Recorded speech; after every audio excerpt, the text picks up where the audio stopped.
I think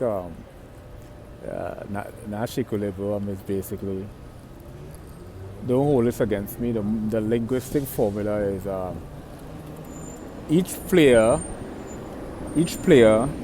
can derive to their most desired, effective, efficient, and optimal desired results if each player independently do not deviate from the initial strategy.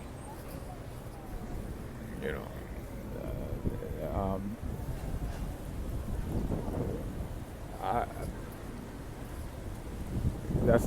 that reminds me of time dilation.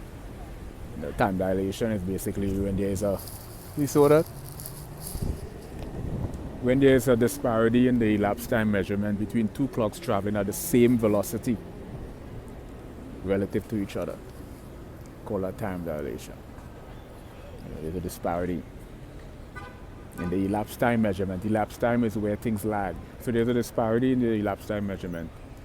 Basically, but two clocks parallel to each other traveling at the same velocity relative to each other. They call that time dilation. Yeah. I don't know how that relates to Nash equilibrium and governing dynamics.